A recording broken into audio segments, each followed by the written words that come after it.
Okay, cut that out. Cut. Oh, you start. No, you start. No, last time I had balance. Remember? No, you start. No. Okay. Hello and welcome to the latest episode of Wordplay with Varun Ramesh Balan and Ocean Grace Daniel. This is the second episode of the idioms episode where we will ask each other idioms and hope we guess the correct idioms. I have with me Ocean and she will now receive my idioms. Go for it. Firefight. Receive my idioms. In for a penny, out for a pound. Does it have something to do with making profit? Yep. So, You invested very little, but you got a lot out of it. well, more about your intention. So, like if you, you've made your investment, right? You're not going to exit it until you've made a good profit. So, contemporary reference is GameStop. All those people who are saying they're going to hold until the price is what they want it to be, despite the price crashing, well, they're in for a penny and they're out for a pound. Good. And now it cuts to Ocean, and then she gives me her next idiom. Okay, keep your nose to the grindstone. The grindstone. Keep your nose to the grindstone. No, I won't. I will not do this. It doesn't literally mean what it sounds like, but Hope not. That's the problem with some of these idioms. Like they have a really Yeah. dark past. yeah, I'm hoping this. this has a dark past. Okay. Yeah, but what does a grindstone do? Like if you look at the function of a grindstone, Sharpens. sharpens. So you're saying keep my nose sharp.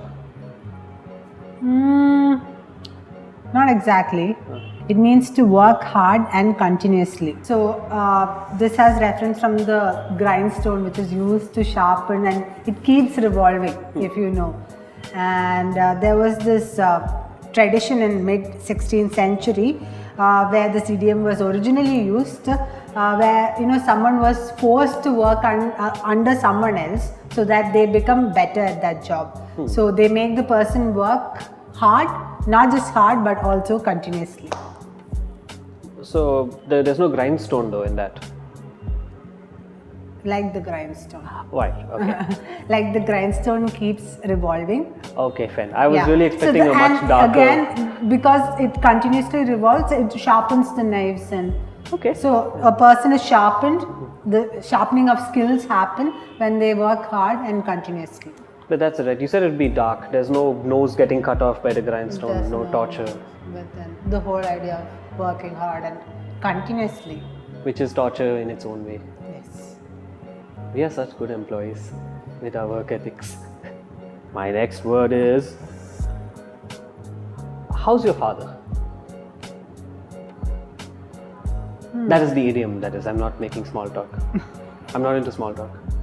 How's your father? Does it have something to do with small talk? No. How's your father?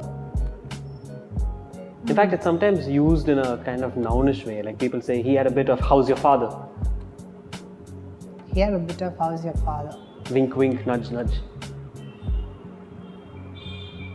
It means to have sexual intercourse. Oh, okay. It used to mean nonsense, but somehow it acquired a sexual sense. And apparently it also refers to a man's penis. But That just spoiled the language for me. Like now, if I genuinely want to ask somebody how is your father, I would have this reference in my head. Yeah, but maybe, I don't know if we can do such idioms on the show. Let me try another one. Get your oats. Get your oats. Yeah. Get your oats. Oats equals healthy food. No, it means to have sexual intercourse. I thought we were not doing sexual intercourse. Okay, but wait. Dip your wick. This also has some sexual innuendo attached to it. It means to have sexual intercourse. Okay, what if you know someone in the biblical sense? Know someone in the biblical sense. Is that the idiom? Yeah. Know someone intimately. Yeah, it means to have sexual intercourse. So, like they say, and Adam knew Eve, his wife, Biblically. and she conceived. So in the Bible, the language they used to say knew it would tend to mean. Okay. They also use the word sleep. Yeah, that was also there. Yeah. My next idiom is by guess and by God. Oh, I've never heard this. By guess and by God. Yeah, by guess and by God. Is it like something you say before going into battle or something? You're close. It was used in the nautical context where it meant to steer blind. Oh, that's my favorite kind of navigation. Yeah. You just wing it and you go wherever. Yeah. That's why I'm a terrible navigator. So it means without any specific guidance or direction. Oh, that's beautiful. By guess and by God. So this is how we should plan road trips Yeah, by guess and by God. and word plays. Yeah, okay. Teach your grandmother to suck eggs. Okay. In addition to by guess and Okay, by God. yeah. Reverse cut. Reverse cut. So there's an alternative also used for by guess and by God. It is by guess and by Godfrey. God free. Yeah, God freed or God's free? Godfrey. Godfrey. Oh, Why? why? Who's he? I don't know who is he. You didn't research that part. You got to Godfrey, but you didn't. Cut. Are you going to start using this?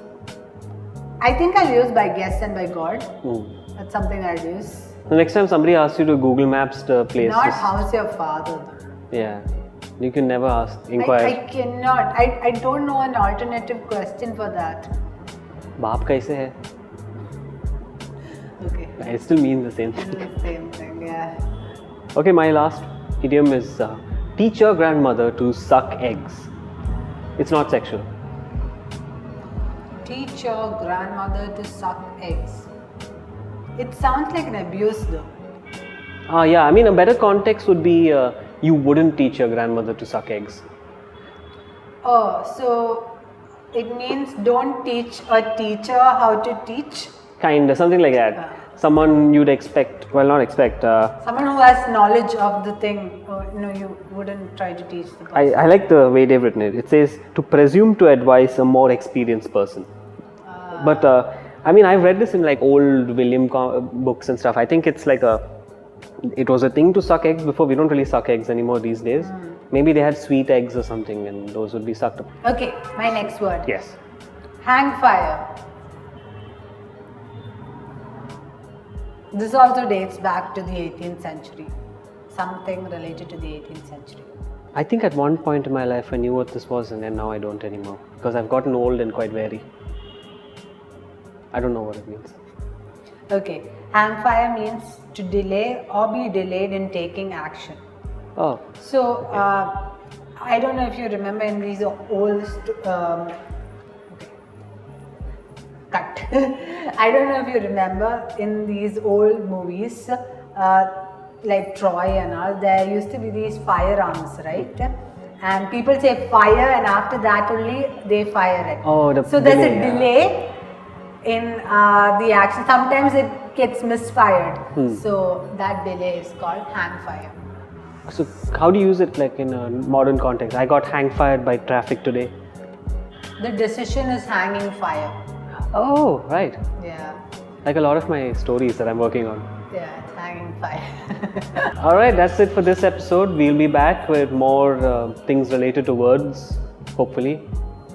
Make sure to like, comment, and subscribe.